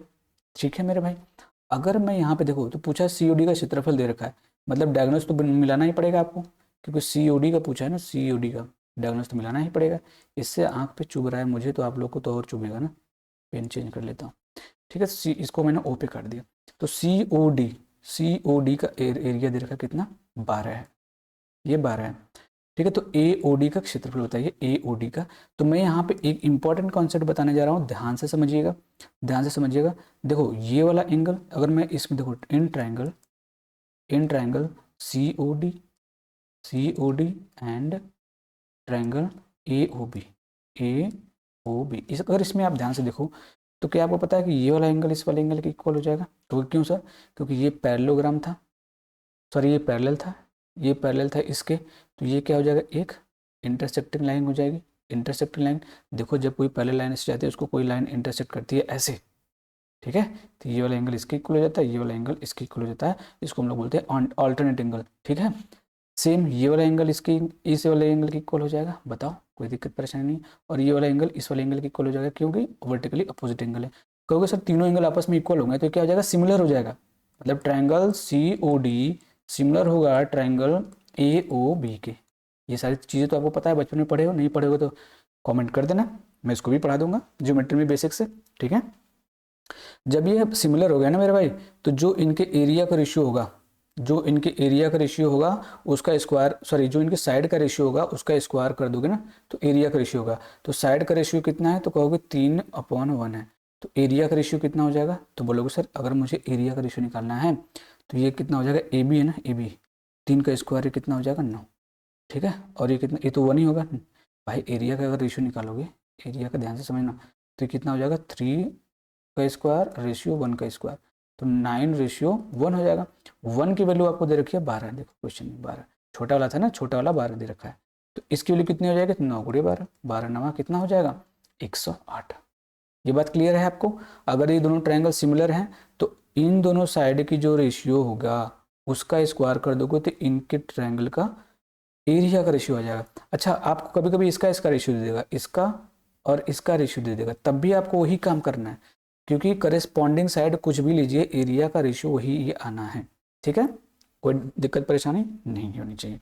आगे बढ़ते हैं, बारी बारी से एक एक क्वेश्चन निपटाते हुए चलते हैं। ठीक है, देखो नेक्स्ट क्वेश्चन मैं ले रहा हूँ आपके सामने, आपकी आंखों के सामने, ये कि in a trapezium the ratio of parallel sides is 2:5।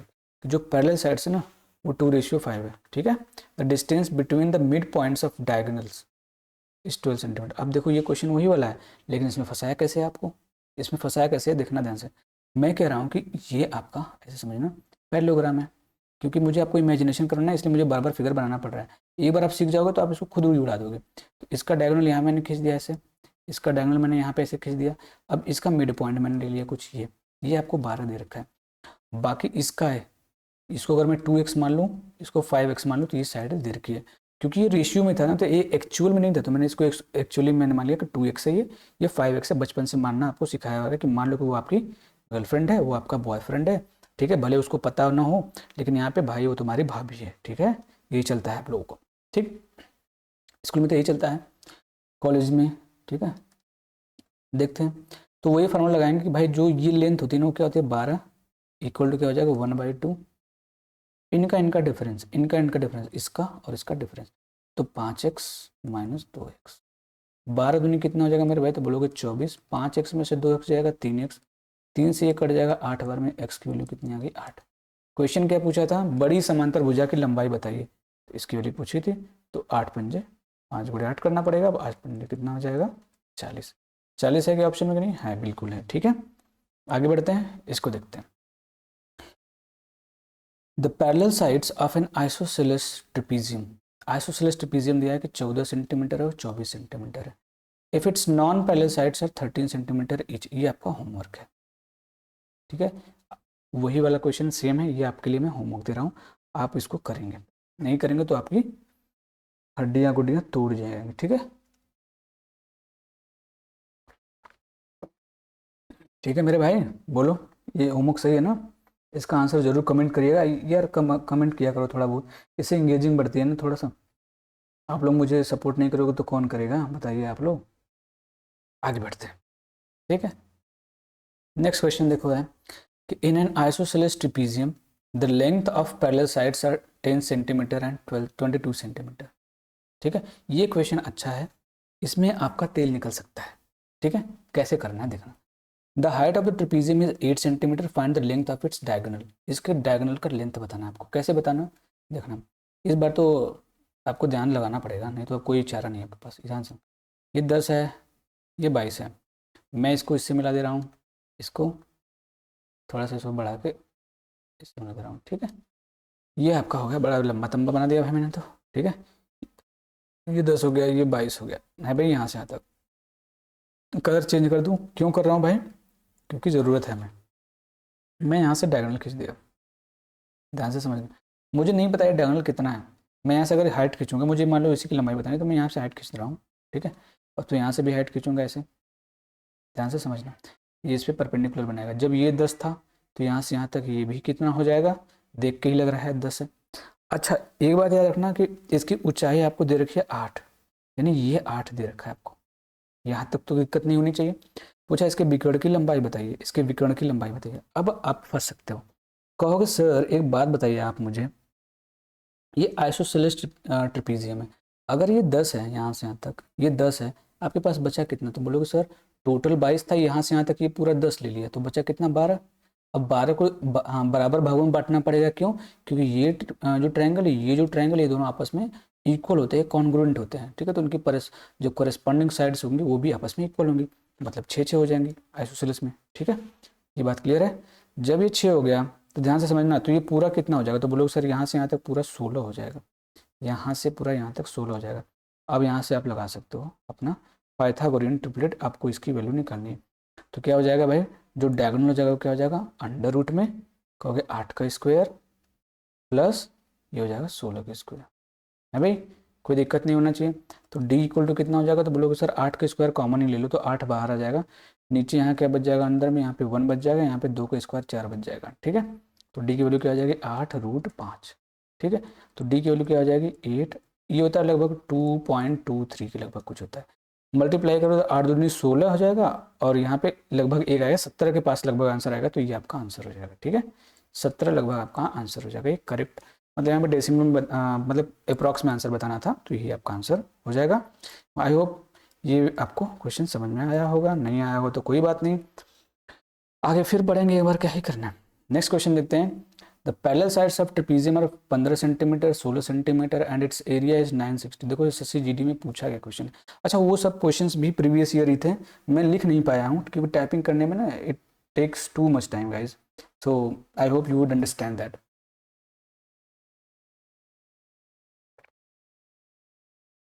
पानी पीते रहना है क्योंकि भाई मुझे वोकल कॉर्ड्स की प्रॉब्लम थी पढ़ाते पढ़ाते, ठीक है। देख रहा ये 15 सेंटीमीटर है, 16 सेंटीमीटर है, एरिया इतना है, तो बताओ कितना आसान है। तो कहोगे और बिटवीन, देखो यहाँ पे दें what is the distance between the parallel sides, distance between the parallel side, तो पैरेलल साइड के बीच की जो डिस्टेंस होती है वही तो अपनी हाइट होती है, तो बस हो गया 1/2 सम ऑफ पैरेलल साइड्स, इसको जोड़ोगे तो 31 हो जाएगा इंटू हाइट, यही पूछी थी आपसे, ये आपको 961 है, ठीक है। 31 का स्क्वायर है तो इससे तो 31 बार में कट जाएगा, 2 का इधर मल्टीप्लाई कर दोगे तो h की वैल्यू कितनी हो जाएगी? 31 दूनी 62, यही हो जाएगा आपका आंसर, ठीक। कितना ही आसान सवाल था भाई। नेक्स्ट देखते हैं। A trapezium shaped field has an area of 1440 centimetre square, ठीक है। इसका एरिया 1440 सेंटीमीटर स्क्वायर देखा है। The perpendicular distance between parallel sides is 24 centimetre, ठीक है। परपेंडिकुलर डिस्टेंस मतलब हाइट दे रखा है आपको, ठीक है, ये आपको हाइट दे रखा है। बताना क्या है? The sides are in the ratio, side दे रखा है तो एक्चुअल साइड नहीं दे रखी है, ठीक है। जो पहले साइड से वो दे रखी है रेशियो में, हमको एक्चुअल साइड नहीं दे रखी है। मैं 5x 3x मांग लूंगा तो वही फार्मूला लगाऊंगा 1/2 ठीक है। सम ऑफ पैरेलल साइड मतलब 5x plus 3x into height 24 दे रखी है, इसी की वैल्यू दे रखी है ये। तो 24 से तो ये कट जाएगा 60 बार में। कैसे पता? 24 का टेबल मुझे याद है, 24 छक्का 144 होता है। ठीक है, तो ये 60 बार में कट जाएगा, कोई बात नहीं भाई। 60 दूनी कितना हो जाएगा? इधर जाके 120 हो जाएगा। 5 अच्छा हिम्मत भी करो तो 1/2 गुणे 5 3 यहाँ पे 8x हो जाएगा और यहाँ पे 60 बच जाएगा। इससे काट दोगे 4 बार में कट जाएगा, 4 से काट दोगे कितनी बार में? 15 बार में। एक्स की वैल्यू कितनी आ गई मेरे भाई? तो बोलोगे सर 15 आ गई, 15। एक्स की वैल्यू कितनी आ गई? 15। तो बड़ी भुजा की मान ज्ञात कीजिए। बड़ी भुजा मतलब 5 की वैल्यू पूछी थे, तो 15 5 75, ये इसका आंसर हो जाएगा, क्योंकि 5x था ना, तो 75 इसका आंसर हो जाएगा। C for chief minister. आगे बढ़ते हैं, आगे बढ़ते हैं भैया। The difference between the length of two parallel sides of a trapezium is 12 centimetre. देखो, difference between the length of two parallel sides. Wow, two parallel side का डिफरेंस दे रखा है। देखो, एक ट्रेपीजियम, ट्रेपीजियम ड्रॉ करना पड़ेगा है भाई। ट्रेपीजियम ड्रॉ कर दें इसको। देखो, ये हो गया ट्रेपीजियम, ये हो गया ट्रेपीजियम। मैंने इसका ट्रेपीजियम ड्रॉ किया, ठीक है। यहाँ भी मैंने ट्रेपीजियम, यहाँ पे इसको मैंने खींचा। कितना गंदा बना रहा हूँ भाई। तो कह रहा है कि भाई okay, the perpendicular distance between these two parallel side 60। मतलब ये जो पैरेलल साइड के बीच का परपेंडिकुलर डिस्टेंस क्या है? 60 है। ये तो सबको समझ में आ रहा होगा। If the area of the trapezium is this 1380, और ये क्या दिया था? Difference between the lengths of two parallel side. Difference दे रखा है।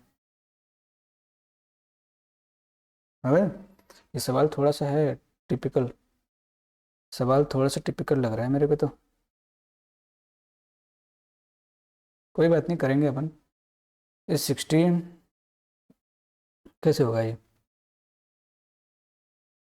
बताओ कैसे होगा? थोड़ा सा इसमें दिक्कत तो लग रही है अपने को। तुम बताओ इसका आंसर कैसे निकालोगे?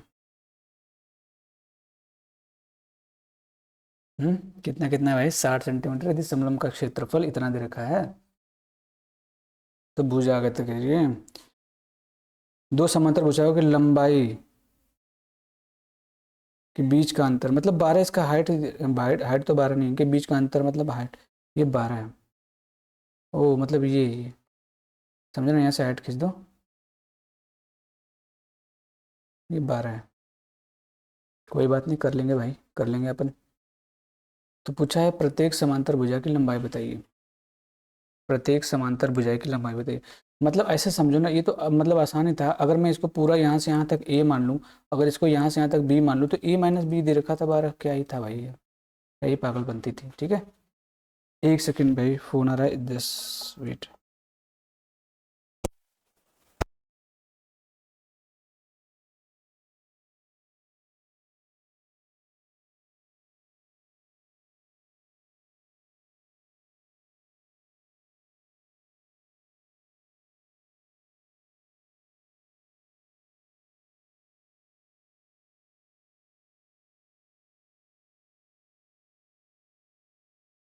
सॉरी मेरे भाई, फ़ोन आ गया था थोड़ा। ठीक है, उसकी वजह से थोड़ा सा दिक्कत हो गया। कोई बात नहीं, आप लोग इतना तो समझ ही सकते हो भैया, ओवरऑल भाई हुई अपने। ठीक है, तो ए की वैल्यू क्या हो जाएगी मेरे भाई? तो बोलोगे यहाँ से 12 प्लस बी हो जाएगी। ठीक है, ये हो जाएगी।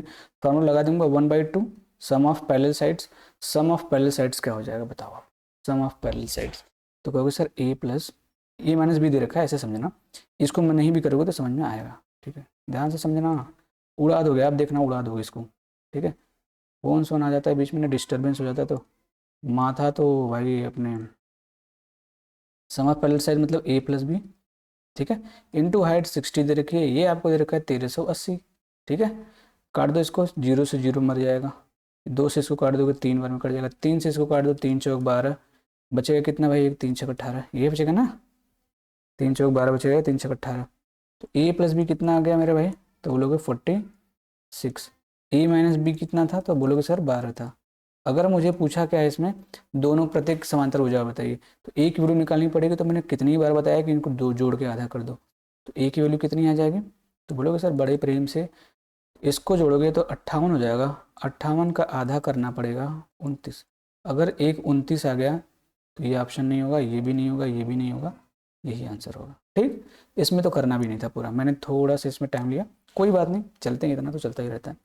नेक्स्ट क्वेश्चन है भाई, एमटीएस 2022 में पूछा गया कि अ फार्मर्स लैंड, देखो एमटीएस भाई मतलब गजब ही क्वेश्चन, सब पेपर इतना इजी इजी क्वेश्चन बनाते हैं, लेकिन इन भाई साहब को पता ना क्या चुल मची रहती है। एक तो आपको नौकरी नहीं देनी है, ऊपर से ये सब छोटी मोटी नौकरी के लिए इतने सर्विस क्वेश्चन पूछते हैं। देखो, एक farmers land in the shape of trapezium which has its parallel sides measuring 6.23 yards, sorry 32 yards and 6.68 yards, and the distance between the parallel sides is 5.50 yards। देखो मतलब ये हाइट दे रखा है बेसिकली, ये पैरेलल साइड्स दे रखी है बेसिकली। लेकिन देखो तरीका, the cost of ploughing the land is 1200 rupees पर स्क्वायर, मतलब एक स्क्वायर का जो खर्चा इतना है, तो एरिया निकालना पड़ेगा। What amount have to be spend in order to plough the entire land, कितना अमाउंट, बस इसका एरिया निकाल दो, एरिया निकाल के उसको मल्टीप्लाई कर दो। मैंने क्या बताया था भाई, जो टोटल एक्सपेंडिचर होता है, ठीक है, टोटल एक्सपेंडिचर होता है, ध्यान से समझना, मैंने बताया था कई बार कि जो टोटल एक्सपेंडिचर होता है, ठीक है, वो कितना होता है, तो आप बोलोगे एरिया इंटू रेट, ठीक है, एरिया इंटू रेट। वो वाला रेट मत समझ लेना भाई, तुम लोग बहुत गंदे बच्चे हो। तो क्या हो जाएगा 1/2, तो सम ऑफ साइड्स, एरिया की हो जाएगा सम ऑफ साइड्स, इसको जोड़ना पड़ेगा 7.68 प्लस 6.32 इंटू हाइट, हाइट कितनी थी मेरे भाई, है भाई ये था 5.50 इंटू, अब इसमें रेट कितना है, तो बोलोगे सर रेट था इतना 1200, ठीक है 1200 था, इसको काट दो, 1200 से काटोगे 600 बार में कट जाएगा, 600 बार में इसको जोड़ोगे तो 7×6=13 14 आ जाएगा बेसिकली ये, क्योंकि 60 देखो 68 में अगर तुम 32 जोड़ोगे तो 100 हो जाएगा, 100 में 2 डिजिट पे डेसिमल लगाओगे तो 1 आ जाएगा, और 7×6=14 आ जाएगा, तो 14×5.5 इंटू 600। अच्छा, अगर आप ध्यान से देखते ना, तब भी इसको करने की ज़रूरत थोड़ी थी, आपको करने की ज़रूरत तो ज़्यादा थी नहीं, वैसे भी आप इसको कर सकते थे। अब यहाँ पे ना क्या करो, ध्यान से समझो कि यहाँ पे ये था 0 था, ठीक है, इसका 00 इसको दे दो, आप इसका 00 इसको दे दो, ठीक है, 7 से कटने वाला आंसर आना चाहिए। 7 से कटने वाला आंसर कौन है, देखो तो 4 इसमें से माइनस कर दो, कितना हो जाएगा 42, 7 से कट जा रहा है, इसमें 12 माइनस कर दोगे तो नहीं कटेगा, 24 आ जाएगा ना, इसमें 10 माइनस कर दोगे तो 22 नहीं कटेगा, इसमें से 2 माइनस मतलब 8 माइनस कर दोगे तो नहीं कटेगा, 47 आ जाएगा ना, ये भी नहीं कटेगा, तो यही आंसर हो जाएगा। तो बेसिकली मल्टीप्लाई करोगे तो 46200 आ जाएगा इसका आंसर, वैसे भी आप देख सकते थे सर, ठीक है। तो सर आप कैसे चेक कर लिए, 7 का डिविजिबल रूल लगाते हैं, कैसे, ये जो डिजिट है इसको 2 से मल्टीप्लाई करो, जो आएगा उसको माइनस करो, देखो 7 का मल्टीपल आ रहा है कि नहीं, ठीक है, बस खत्म हो गया मेरे भाई, ठीक है, इतना ही क्वेश्चन था। बाकी देख लेते हैं टाइम कितना है, उसी हिसाब से हम लोग अपना नेक्स्ट क्वेश्चन भी कर लेंगे, अभी तो टाइम है। तो मैं क्या सोच रहा हूँ ना कि आज की 1 घंटे की क्लास भले हो, लेकिन मैं सोच रहा हूँ कि आपको ये सारे क्वेश्चन भी इसमें के इम्पोर्टेंट करवा दिया जाए, कुछ क्वेश्चन आपको प्रैक्टिस दे दी जाएगी, ठीक है। तो ये क्वेश्चन देखते हैं आपका, ठीक है, ये भी क्वेश्चन है आपके इम्पोर्टेंट जो आपको करने पड़ेंगे, आपकी मजबूरी है, नहीं तो आपकी गांठें तोड़ दी जाएंगी, ठीक है। देखो अब ये क्या कह रहा है कि यदि एक आयत की लंबाई 6 सेंटीमीटर की कमी की जाती है तो हमें एक वर्ग मिलता है, 6 सेंटीमीटर की कमी करने पे एक वर्ग मिलता है। इस प्रकार बने वर्ग का क्षेत्रफल उस वर्ग के क्षेत्रफल से 252 सेंटीमीटर कम हो जाता है जब मूल आयत की चौड़ाई 6 सेंटीमीटर की वृद्धि की जाती है। आयत का परिमाप बताइए। क्या इन सब क्वेश्चन, कितने क्वेश्चन है, 1 2 3 4 5 6 7 9 10 11 12, बहुत ज़्यादा क्वेश्चन आज नहीं हो पाएगा इस 13, ठीक है। तो आज के लिए बस इतना ही रहने देते हैं, ठीक है। नेक्स्ट क्लास में इसको दे देंगे, मैं इसका पूरा PDF आपको दे दूंगा। अगर आपको इसकी प्रैक्टिस करनी है तो you can do the practice of these questions. हालांकि मैं वीडियो में आपको ले लूँगा, ठीक है, वीडियो में जो है इसको नेक्स्ट वीडियो में इसको बता दूंगा, ठीक है। वैसे ये बहुत ज़्यादा इंपॉर्टेंट टाइप्स हैं, बहुत कम बार पूछे गए, 1-2 क्वेश्चन पूछे गए, मैं उसको ले रहा हूँ। जैसे यहाँ पे क्वेश्चन दिया बचे गए, जो बच गए थे रैंडम ट्रायंगल के क्वेश्चन वही बचे रह गए, ठीक है, एरिया का, ठीक है। देखो ये जैसे ये क्वेश्चन है, पूछा गया है कि ICR में 88, 165, 187 भुजाओं वाली एक त्रिभुजाकार पार्क का क्षेत्रफल एक आयताकार भूखंड के क्षेत्रफल के बराबर है, इसकी भुजा का अनुपात 5:3 है, तो भूखंड का परिमाप बताइए। तो जब ये ट्रायंगल ना त्रिभुजाकार पार्क है, अब ये आयताकार, अब ये देखोगे ना तो ये क्या बन रहा होगा, ट्रिपलेट बन रहा होगा, तो इसका एरिया आयत के एरिया के बराबर है, समझ में आ रहा है कि नहीं। तो आयत के एरिया तो निकाल सकते हो कि एल इंटू बी, इसका एरिया निकालोगे तो 1/2 इंटू 88 इंटू 165। कहोगे सर ये कैसे हो गया, ध्यान से समझना, ये जो 88 है और 165 है और 187 है, ये एक ट्रिपलेट है, ठीक है, ट्रिपलेट में भाई। तो जब ये ट्रिपलेट हैं तो ये हम जानते हैं कि ट्रिपलेट है तो राइट एंगल ट्रायंगल बनाएंगे, और राइट एंगल ट्रायंगल में क्या होता है, इनका मल्टीप्लिकेशन का आधा एरिया। प्रीवियस क्लासेस में पढ़ते हैं, अगर नहीं पढ़े तो आपको पिछली क्लास देखनी पड़ेगी इस क्लास को समझने के लिए, ठीक है। अच्छा, उनकी भुजाओं का अनुपात दे रखा है 5:3, तो मतलब अगर 5x और 3x मान लो, ध्यान से समझो, इसको काटोगे 44 बार में कट जाएगा, तो हो जाएगा 44 गुणे 165, ये था ना।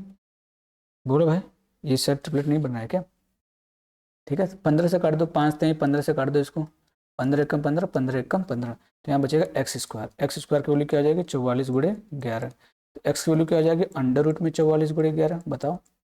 तो एक्स की वैल्यू क्या आ जाएगी, तो कहोगे सर यहाँ से 4 बाहर आ जाएगा, ठीक है, और 2 11, यहाँ 11 बच गया, यहाँ भी 11, तो यहाँ पे 11 आ जाएगा, 4 नहीं 2 आएगा, सॉरी, क्योंकि 4 को रूट से बाहर निकालोगे आप तो 2 आएगा। तो एक्स की वैल्यू कितनी आ गई 22 आ गई। जब एक्स की वैल्यू 22 आ गई, पूछा क्या था भूखंड का परिमाप बताइए, तो 5×3 8, 8 की वैल्यू कितनी हो जाएगी बताओ, क्वेश्चन ही गलत है क्या, 8×2 16,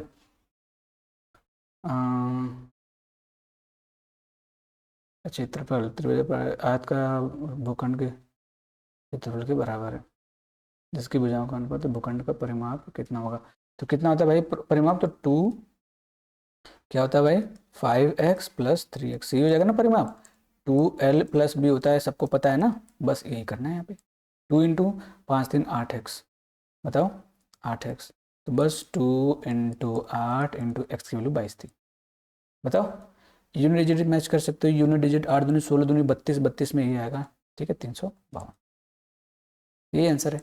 ऐसे ऐसे क्वेश्चन को ऐसे ही उड़ा देना। बाकी मैं ये आपको हिंट दिया हूँ, आप इन सब क्वेश्चन को कर ले जाएंगे। ये भी देखो एक पाइथागोरन ट्रिपलेट बन रहा है, तो ये भी कर सकते हो आप, ठीक है। होमवर्क आसान आसान क्वेश्चन है, सब सेम पे क्वेश्चन पे आपको करना ही पड़ेगा, कोई दूसरा चारा नहीं है, मैं इसको आपको बता दे रहा हूँ, ठीक है। ये रैंडम क्वेश्चन है, ठीक है, ध्यान समझना कि Deepesh crosses rectangular field diagonally in 50 seconds, कि भाई एक रेक्टेंगुलर प्लॉट है ऐसे समझना, ठीक है। थोड़ा सा जल्दी जल्दी करेंगे इसको ऐसे क्रॉस कर रहा है पगला, ठीक है, द्विदिपेश 90 मिनट्स में, ठीक है, 50 से इन 50 सेकेंड 90 मिनट पर मिनट की स्पीड से, मतलब इसकी स्पीड दे रखी है। अच्छा, मुझे अगर ये डायगोनल डी में मान लो, इसका निकालना पड़ेगा डी कितना होगा, तो कहोगे सर ये डिस्टेंस ही तो है, डायगोनल एक डिस्टेंस ही होता है, तो डिस्टेंस इक्वल टू फार्मूला आप लोग को जानते हैं, मैंने टाइम स्पीड डिस्टेंस पढ़ा रखा है पूरा। तो क्या होता है स्पीड इंटू टाइम होता है, बोलो स्पीड इंटू टाइम होता है। तो कहोगे सर स्पीड कितनी है, तो बोलोगे सर 90 मीटर पर मिनट है, 90 मीटर पर मिनट, तो इसको पर सेकंड में बदलने के लिए 60 से डिवाइड करना पड़ेगा, ये तो आपको पता ही होगा। इंटू ये तो हो गया स्पीड, इंटू टाइम कितना लग रहा है 50 सेकंड, ठीक है। इसको काटो, 0 से 0 कट जाएगा, 6 से काट दोगे 15 बार में, 15 × 5 = 75, ये 75 आ गया, ठीक है। डायगोनल कितना आ गया मेरे भाई 75 आ गया, ठीक है। अच्छा, कल्पना वॉक्स अलॉन्ग द साइड्स, भाई कल्पना यहाँ से ऐसे जा रही है और फिर ऐसे जा रही है क्रॉस करने के लिए, तो ये अगर L रहा होगा, ये पूरा B रहा होगा, तो एक बताओ कल्पना L + B चल रही है, ये डिस्टेंस कितना होगा, तो बोलोगे सर ये भी स्पीड इंटू टाइम हो जाएगा। उसकी स्पीड कितनी थी 124 मीटर पर मिनट थी, तो मैं इसको सेकंड में बदलूंगा, तो 60 से डिवाइड करना पड़ेगा, इंटू 45 करना पड़ेगा, ठीक है। डन है, बोलो बोलो बोलो। अब देखो काट देना है इसको, काटो इसको कितनी बार में, 15 × 4 = 60, 15 × 3 = 45, 4 से काट दो इसको, 4 × 3 = 12, 4 कम 4, तो L + B कितना हो गया मेरे भाई, तो बोलोगे 21 × 3 = 93 हो गया, 21 × 3 = 93 हो गया। अब ये क्वेश्चन आपके पास बचे, ठीक है। पूछा क्या आपसे कि आयताकार मैदान का क्षेत्रफल क्या है, ये आपसे पूछा कि इसका क्षेत्रफल कितना होगा, इसका क्षेत्रफल कितना होगा, तो आपको L और B अलग अलग बताना पड़ेगा, L और B क्या बताना पड़ेगा, अलग अलग बताना पड़ेगा। अब देखो ये डायगोनल जो है, अब यहाँ पे दिमाग लगाना पड़ेगा आपको, इतना आसान क्वेश्चन है नहीं जितना आपको लग रहा है ये दिखने में। पहली बात तो डायगोनल निकालना पड़ेगा, तो आपके पास 2 तरीके हैं, L इसका स्क्वायर करो, ठीक है, इसका स्क्वायर करके वैल्यू पुट करो, तब उसके बाद निकालो। तो देखो अगर मैं इसका स्क्वायर करूंगा तो बहुत लंबा हो जाएगा पहली बात तो, क्योंकि 93 का स्क्वायर कितने लोगों को याद नहीं होता है पहली बात तो, ठीक है। तो आप इसको गेस कैसे करोगे, तो मैं इसको कैसे करता हूँ, ध्यान से समझना। मुझे ये पता है कि ये L है, ये B है, ये D है, तो ये पाइथागोरन ट्रिपलेट बनाते हैं, तो मैं 93 को एक ऐसे पाइथागोरियन ट्रिपलेट में ब्रेक करने की कोशिश करूंगा जो 75 के साथ एक पाइथागोरियन ट्रिपलेट बना लो। ऐसे दो नंबर में इसको ब्रेक करो जो 75 के साथ एक पाइथागोरियन ट्रिपलेट बना लो। 75 कब आ सकता है? देखो 75 मतलब 5 का तो मल्टीपल है, तो 5 का मल्टीपल लास्ट में क्या हो जाएगा, और ये डायगोनल है, डायगोनल मतलब ये हाइपोटेनस का काम करेगा, तो 3 4 5 होता है, ठीक है, या फिर 7 24 25 होता है, यही होगा। यही दो हो सकते हैं नंबर, यही दो नंबर हो सकते हैं। तो कहोगे अगर मैं 5 की वैल्यू 75 लूंगा, ध्यान से समझिएगा आप, 5 की वैल्यू 75 लूंगा तो ये 15 से मल्टीप्लाई करके आएगा, तो ये कितना हो जाएगा 60, 15 से मल्टीप्लाई करोगे 60 हो जाएगा, 15 से मल्टीप्लाई करोगे तो कितना हो जाएगा 45। कहोगे इसको इसको जोड़ने पर ना 93 आना चाहिए था, लेकिन जोड़ोगे तो 105 आ जाएगा, तो ये तो नहीं हो सकता। अब मैं इसको देखूंगा, अगर मैं इसको 75 ले रहा हूँ तो मतलब 3 से मल्टीप्लाई करके 75 आया होगा, तो इसको 3 से मल्टीप्लाई करना पड़ेगा, तो कितना हो जाएगा 72। इसको 3 से मल्टीप्लाई करोगे तो 21 हो जाएगा। इसको इसको जोड़ने पर देखोगे तो 93 आ जा रहा है। इसका मतलब यही ट्रिपलेट है, 21 72 और 75। इसका मतलब ये कितना हो गया 72 हो गया, और ये कितना हो गया 21 हो गया। बस एरिया निकालना था ना, तो क्या हो जाएगा 72 गुणे 21, 72 गुणे 21। लास्ट में आपका 2 आना चाहिए, यही वाला आपका आंसर हो जाएगा, ठीक है। ये होता है बेस्ट तरीका और बेस्ट मेथड, ठीक है।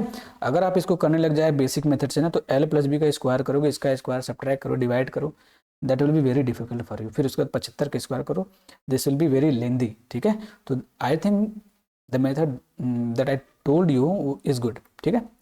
नेक्स्ट क्वेश्चन पढ़ते हैं, ये देखते हैं, ये तो होमवर्क दिया था मैंने आपको, ठीक है। ये क्वेश्चन देख लेते हैं। एक कमरा इतना लंबा और इतना चौड़ा है, ठीक है, इसके फर्श को इतने और इतने। अब देखो ये सिंपल सा क्वेश्चन है, कोई भी कर लेगा। ये तो फार्मूला ही होता है, फार्मूला बेस्ड होता है कि नंबर ऑफ टाइल्स जो होता है, ठीक है, नंबर ऑफ टाइल्स क्या होता है, कहोगे एरिया ऑफ रूम, जो बड़ा वाला एरिया होगा, कोई भी बड़ा रेक्टेंगल होगा, और एरिया ऑफ कितना हो जाएगा, तो बोलोगे 1 टाइल, ठीक है, 1 टाइल। ये तो पता ही होगा। तो बोलोगे सर कितना आसान है। तो पहले ने दुख पूछा कि एक कमरा इतना लंबा है और इतना चौड़ा है, इसके फर्श को इतने इतने से आकार की आयताकार टाइलों से ढका जाना है, इतने रुपए की प्रति टाइल की दर से फर्श को टाइल लगाने पे कितना खर्चा लगेगा, मतलब एक टाइल का खर्चा इतना है, तो टोटल खर्चा कितना लगेगा। तो हमको पहले पता होना चाहिए कि टोटल कितने टाइल्स लगे हैं, तो बस डिवाइड कर देना है इसको इससे। तो एरिया कितना हो जाएगा, तो बोलोगे सर ये सेंटीमीटर में रखा था, इसको सेंटीमीटर में बदलो, तो कितना हो जाएगा 15। अगर एक देखो 15.5 सेंटीमीटर में बदलोगे तो किससे मल्टीप्लाई करना पड़ेगा 100 से, 100 से मल्टीप्लाई करोगे तो कितना हो जाएगा 1550 गुणे ये हो जाएगा 810 अपॉन कितना हो जाएगा मेरे पे, तो बोलोगे ये हो जाएगा 25 गुणे 9। कहोगे ये तो नंबर ऑफ टाइल्स आ गया, टोटल खर्चा निकालो, नंबर ऑफ टाइल्स निकाल लो, कोई बात नहीं, काटो इसको, काट लो इसको, 9 से काटोगे इसको 90 बार में कट जाएगा, ठीक है, 90 बार में कटेगा तो लास्ट में तो जीरो आएगा, ये लास्ट में जीरो आएगा, इसमें नहीं आ रहा था, इसमें भी नहीं आ रहा था क्या, नहीं कट भी सकता है लास्ट में। इसको काटते हैं 25 से, 25 छक्का 150 होता है, बचेगा 25 दूनी 50, पहली बात तो यही आएगा, ठीक है। तो मुझे लग रहा है ये कितनी बार में जा रहा है, तो नंबर ऑफ टाइल्स हो जाएगा 62 इंटू 90, ये आ गया नंबर ऑफ टाइल्स। तो कॉस्ट कितना हो जाएगा भाई, कॉस्ट कॉस्ट मल्टीप्लाई करना पड़ेगा 62 इंटू 90 इंटू इतने से, क्योंकि इतने टाइल हो गए, एक टाइल का खर्चा इतना था, तो इतने टाइल का खर्चा मल्टीप्लाई कर देना पड़ेगा। अब इस क्वेश्चन को ना थोड़ा सा दिमाग से समझा करिए, आप दिमाग लगाया करिए। ये जो 6.25 है ना, ये बेसिकली क्या है, मैं इसको समझता हूँ 6.25 को 25/4, मैं इसको 25/4 देखता हूँ, आपको यही देखना है, ठीक है। इसको मैं 25/4 देखता हूँ, क्योंकि जो 6.25 है इसको मैं 25/4 लिखता हूँ, क्योंकि मुझे इससे आसानी होगी, ठीक है, मुझे इससे आसानी होगी। अब देखो आसानी से कर पाओगे, कहो 2 से काटोगे 31 बार में कट जाएगा, 2 से इसको काट दोगे तो 45 बार में कट जाएगा, पहली बात तो। अब यूनिट डिजिट चेक कर सकते हो आप, तो कहोगे सर 5 25 25 लास्ट में 5 आएगा, तो एक ही ऑप्शन में दिख रहा था, ये नहीं बच रहा था, क्यों नहीं बच रहा था, कहोगे सर 9 से कटने वाला होना चाहिए, 3 2 5, 5 5 10 8 18, 9 से कट जा रहा है, वेरी गुड, 9 से तो कट जा रहा है भाई, लेकिन ये 5 125 से कटना चाहिए, 125 से नहीं कटेगा, देखो, या फिर 25 से नहीं कटेगा, 125 कटने के लिए लास्ट 3 डिजिट 25 से कटनी चाहिए, तो ये नहीं कट रहा है, ये भी नहीं कटेगा, ये भी नहीं कटेगा, देखोगे तो 25 से यही ऑप्शन कट रहा था, ये आपका आंसर हो जाएगा 34,875। कई बार क्या होता है कैलकुलेशन नहीं भी आती है, तो आप ऐसे कर सकते हो दिमाग लगा के। नेक्स्ट क्वेश्चन क्या है, rectangular face has dimension in this ratio and the area of this ratio, ये आपका होमवर्क है, ठीक है। इसमें क्या करना है, पहले आपको पेरीमीटर निकालना है, ठीक है, पेरीमीटर निकाल के उसको इससे मल्टीप्लाई कर देना है, ठीक है, आप निकाल सकते हो, इतना तो तेज हो ही। नेक्स्ट पढ़ते हैं। ठीक है, ये सारे क्वेश्चन ही भी, ये टाइल्स वाला है तो सेम है, तो मैं ये आपको प्रैक्टिस के लिए दे रहा हूँ। ठीक है, करिएगा घर पे, बहुत ज़्यादा क्वेश्चन कर, आप जितना करोगे उतना ही आपको आएगा। एक स्क्वायर फील्ड, एक वर्गाकार आकार वाले मैदान का क्षेत्रफल इतना है और एक आयताकार पार्क की चौड़ाई इतना है। ठीक है, 4 गुने तो 30 रुपये प्रति मीटर की वर्ग से इतनी दर से पार्क को समतल करने की लागत ज्ञात करें। फिर उसमें एरिया निकालोगे आप। ठीक है, वर्गाकार मैदान है और इसका देखो एक वर्ग है, एक आयत है, सॉरी एक आयत है, इन दोनों का एरिया बराबर है, तो इसका एरिया इक्वेट करके इसका एरिया निकाल सकते हो। इसका दिया है ना भाई कि अगर ये 6 है तो ये 1 है, निकाल सकते हो, आराम से कर लोगे आप लोग, मुझे पता है। तो ये भी आपका होमवर्क रहेगा। ठीक है, जितना क्वेश्चन मैंने बता दिया एक टाइप का, उस पर जितने एक से ज़्यादा क्वेश्चन है वो आपका होमवर्क है, बस खत्म हो गया। ये भी टाटा बाय बाय फिश हो गया, टाटा बाय बाय फिश। ठीक है, ये सब हो गया। ये भी आपका वही है, ये क्वेश्चन तो छोड़ ही देना क्योंकि वो इसमें नहीं है, वो नहीं है, ये भी छोड़ देना आप। ठीक है, ये बाद में करवाया जाएगा। देखो ये आपको बताना पड़ेगा, एक लास्ट क्वेश्चन है, मैं इसको बता दे रहा हूँ। एक आयताकार पार्क जिसकी माप इतना सेंटीमीटर है, पार्क के मध्य से 5 मीटर चौड़ाई के 2 रास्ते जाते हैं, 5 मीटर चौड़ाई के 2 रास्ते जाते हैं। अब अगर आप ध्यान से देखो तो मैं कहूँगा कि बड़ा आसान है कि एक आयताकार मैदान मैंने बनाया है ऐसे। ठीक है, कोई बात नहीं, कह रहा है कि जिसके मध्य से 5 चौड़ा मीटर के 2 रास्ते, मध्य से मतलब एक यहाँ से ऐसे रास्ता जा रहा है, ठीक है, और एक यहाँ से। ठीक है, पार्क के मध्य से 5 मीटर के 2 रास्ते जाते हैं जो पार्क की लंबाई और चौड़ाई के समांतर है। मतलब ये तो लंबाई के समांतर हो गया, तो चौड़ाई के समांतर ये वाला हो जाएगा, ऐसे जा रहे हैं रास्ता। ठीक है, ये आपको क्लियर हो गया होगा।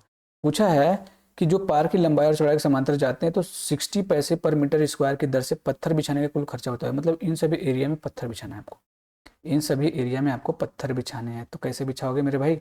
कहोगे सर पहले मुझे इनका एरिया निकालना पड़ेगा। एरिया निकालने पड़ेगा, कैसे निकालोगे एरिया? तो कहोगे सर इनका एरिया में से, ध्यान से समझो, इनका एरिया में से अगर मैं पूरे एरिया में से ये निकाल दूँ, कैसे नहीं, इसका एरिया कैसे निकालोगे?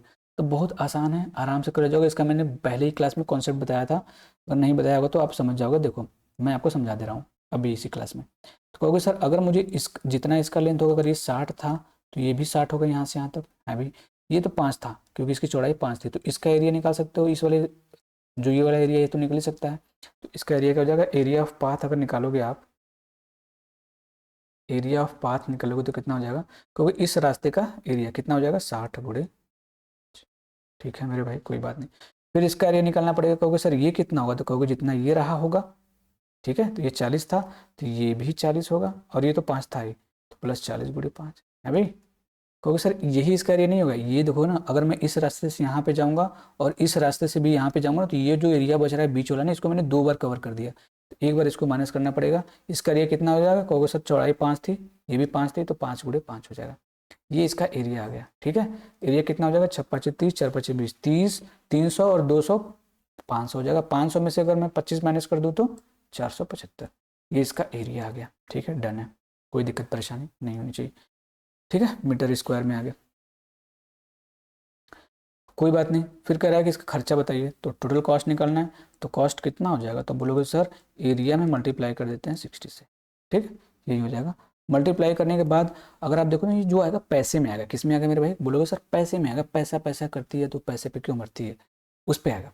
तो कहोगे पैसे में है तो उसको रुपये में बदलने के लिए 1000 से डिवाइड कर देना, 100 से डिवाइड करना पड़ेगा ना भाई, 100 से डिवाइड करना पड़ेगा।